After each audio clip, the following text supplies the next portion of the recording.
The knock didn't sound like a visitor. It was too slow for that. Too careful. I remember freezing in the hallway, one sock half on, the other lost somewhere behind the couch. The house was quiet in the way only empty houses get. No fridge hum, no ticking clock.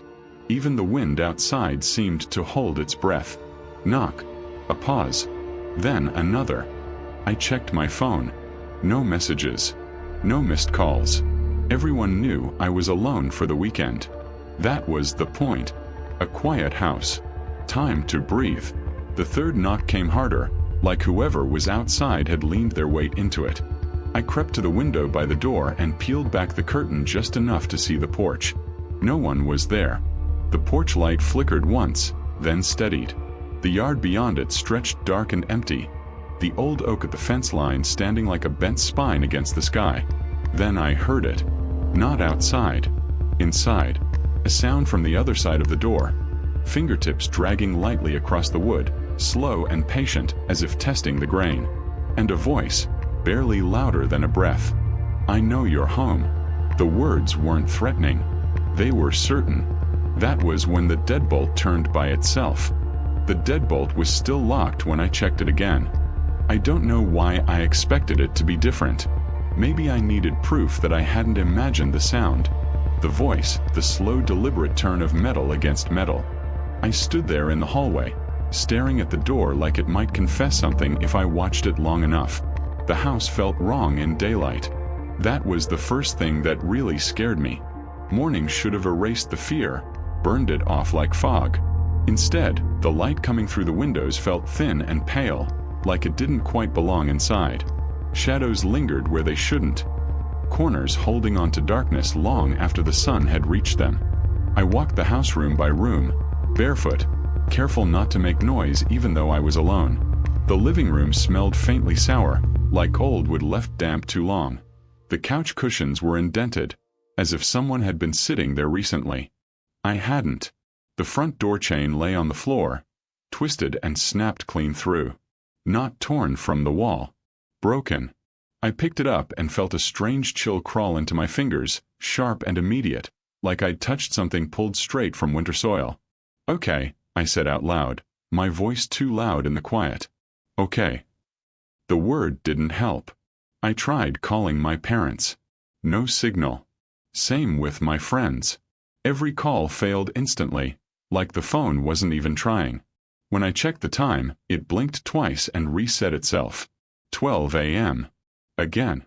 I noticed then that the clocks in the house were wrong too. The microwave blinked the same hour. The oven clock was dark.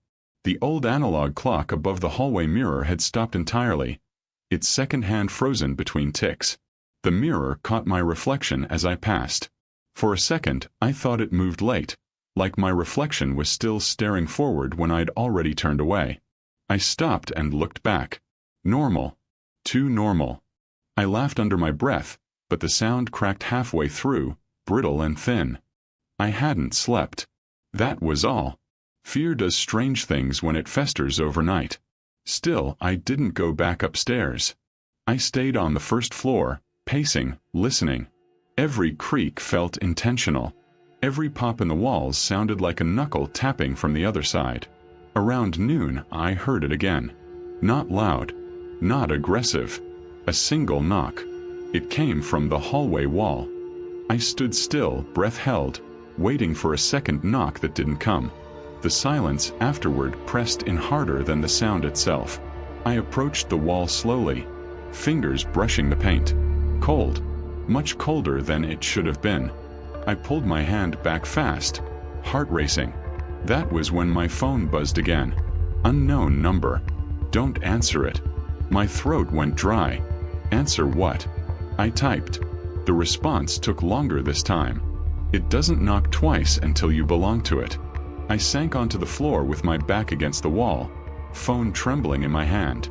What do you want? I whispered to the empty house. Something shifted above me. Footsteps. Slow, deliberate, pacing the length of the upstairs hallway. I knew that pattern. I'd walked it 1,000 times, but these steps dragged slightly, like the floor resisted them. I pressed myself tighter to the wall. The footsteps stopped directly above my head. Then the knock came again, this time from inside the wall behind me. I scrambled away, breathing hard, staring at the spot where the sound had come from.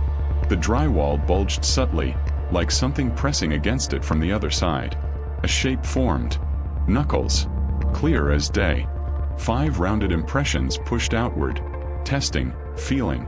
A voice followed, low and close, vibrating through the wall and into my bones. You stayed. That was when I understood something I hadn't let myself think before. It hadn't followed me here. It had been waiting. And now that I was alone, it had all the time in the world. I didn't leave the house after that.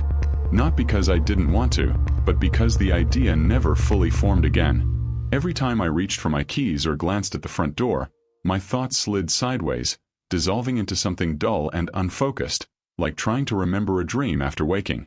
The house didn't lock me in. It convinced me to stay.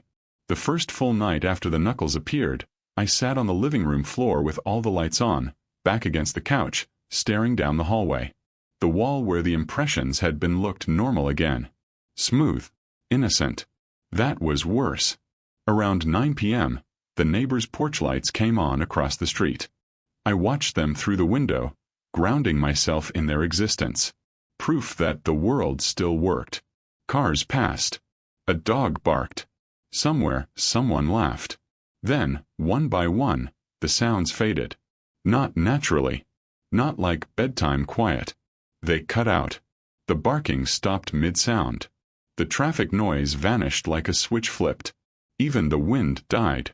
I checked the window again. The street was still there, but it looked flatter somehow, like a photograph taped to the glass.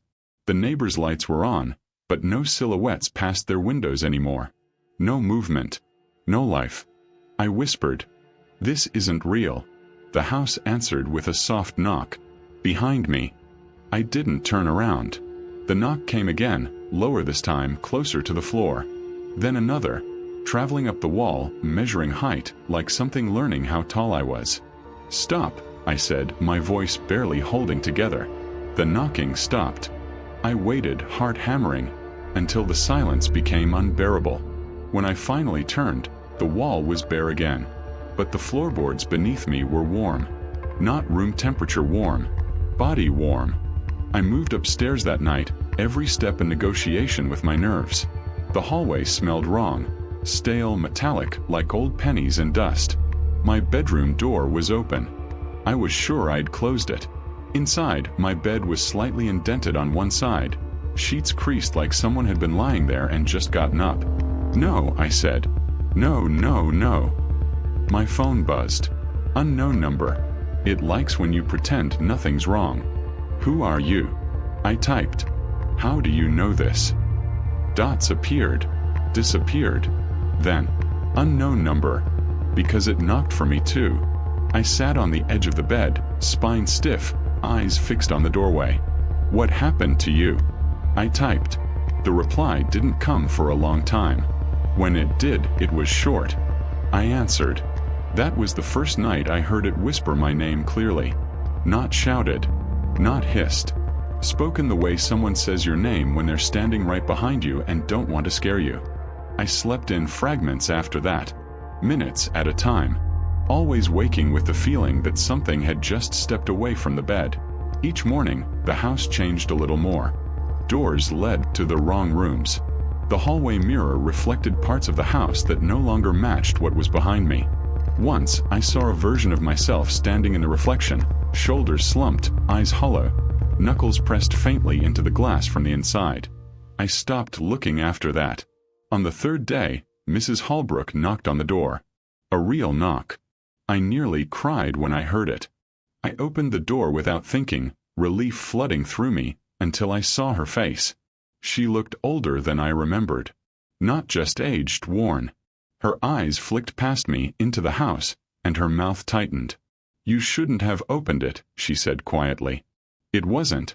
I stopped myself. "It was you." She shook her head. "That's not what I meant." She stepped inside without waiting for permission. The air shifted when she crossed the threshold, like the house had inhaled. It's stronger now, she murmured. I can feel it. I told her everything. The knocks. The walls. The messages. She listened without interrupting, fingers worrying the hem of her sweater.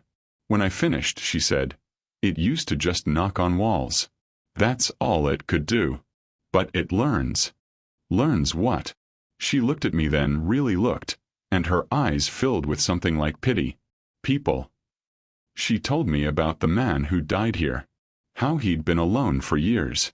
How he talked to the walls when no one came to visit. How neighbors heard knocking late at night. Inside the house, not at the door. When he died, she said, they found the walls torn open. From the inside. My stomach churned. What was he trying to get to? She swallowed. Someone. The house creaked above us. Slow footsteps crossed the ceiling. Mrs. Holbrook stiffened. It knows I'm here. What do I do? I whispered. Her answer was immediate. You don't stay alone. A knock sounded from the hallway. Louder than before. Closer. Mrs. Holbrook backed toward the door. If it can keep you by yourself long enough, it doesn't have to ask anymore. The front door opened behind her. On its own. She didn't look back. If it knocks from inside the room you're in, she said, voice shaking, don't answer. Don't speak. Don't think about it hearing you. Then she was gone. The door closed. Locked. That night, the knocking didn't stop. It came from the walls. The ceiling. The floor beneath my feet. It matched my breathing, my heartbeat, my thoughts. Every knock sounded more certain than the last. And beneath it all, a voice. Closer now, clearer. You're doing so well keeping me company. That was when I realized the truth I'd been avoiding. It wasn't trying to get into the house anymore. It was already here. It was trying to get out. By learning how to be me. The knocking stopped all at once. Not faded. Not slowed. Stopped. That silence was worse than anything that came before it. The house felt hollow, like a lung emptied of air. I stood in the center of the living room, every muscle locked, listening for something.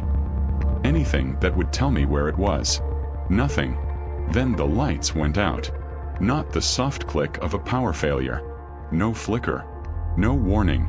Just instant darkness, thick and complete, swallowing the room whole. My phone screen lit up in my hand. The only thing keeping the house from disappearing entirely. The screen buzzed. Unknown number. It's your turn now. The floor creaked behind me. I turned slowly, phone raised, its weak glow cutting through the dark just enough to show the hallway stretching away. Two long walls bowed outward like ribs. At the far end stood a shape. My shape. It wasn't solid at first. More like a suggestion, assembled from shadow and absence. As it stepped forward, details filled in. My height, my posture, the slight hunch in my shoulders I'd never noticed until then. Its face came last. Wrong in ways I couldn't name. The eyes were too deep, like knuckles pressed inward. The mouth smiled a fraction too late. You're tired, it said in my voice. I can finish this. No, I whispered, backing away. The house responded. Doors slammed shut around me, one after another, sealing exits with finality. The walls began to move, not fast, not violently. Just enough to make the room feel smaller with every breath I took. I ran for the stairs. They stretched as I climbed, steps multiplying beneath my feet, the landing pulling farther away the closer I got. Knocking erupted from the walls on both sides now, a deafening rhythm that vibrated through my bones. Let me in. Let me in. Let me in. I'm already here. I screamed. The knocking changed. It started coming from inside my chest. I collapsed at the top of the stairs, gasping, clawing at my shirt like I could tear the sound out of myself. The hallway light flickered on above me, revealing the walls, alive with impressions. Hands. Faces. Knuckles pushing outward, testing the surface, searching for weak spots. The thing that looked like me stepped onto the landing. Up close I could see the cracks in it. Its skin didn't stretch right over its face, like it had learned my shape by pressing against it from the inside. When it spoke again, its voice overlapped. mine layered with another, deeper one beneath. I was alone for so long, it said. But you stayed. The hallway mirror shattered behind it. From the broken glass, reflections poured out. Dozens of them. Versions of me at different moments. Sitting on the couch, staring at the door, frozen in fear. Each one knocked once on the glass before fading. The walls began to open. Not breaking, parting. Seams appeared where none had been before. Drywall peeling back like skin to reveal darkness underneath. I could hear breathing in there. Slow, patient, endless. I realized then what it wanted. Not my body. My place. You can have the house, I said, voice cracking. Just let me go. It tilted its head, considering.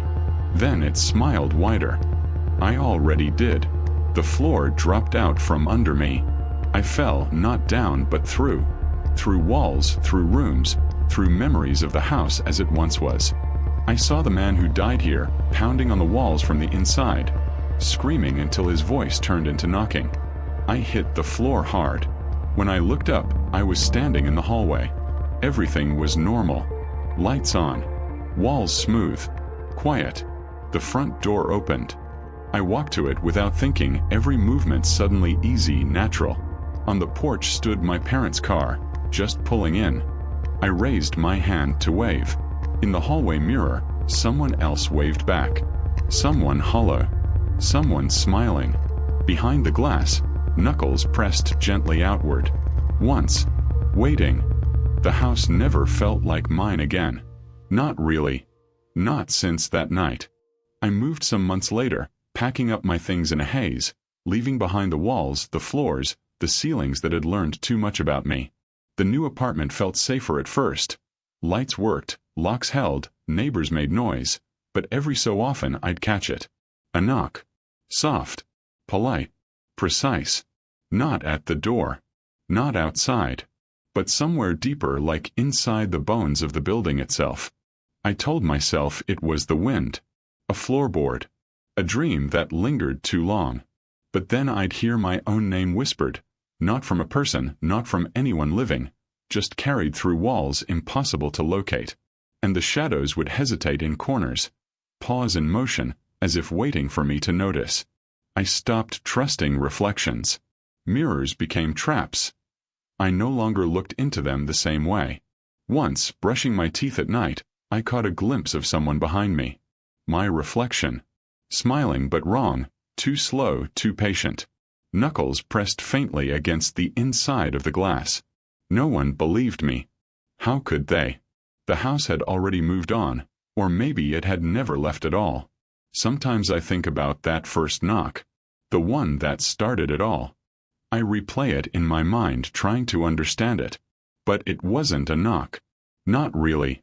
It was an invitation. A choice I didn't realize I'd made.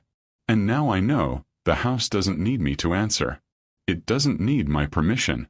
It only needs patience. Because eventually it finds you. And it knocks. Just once. Waiting. The silence afterward is worse than the noise.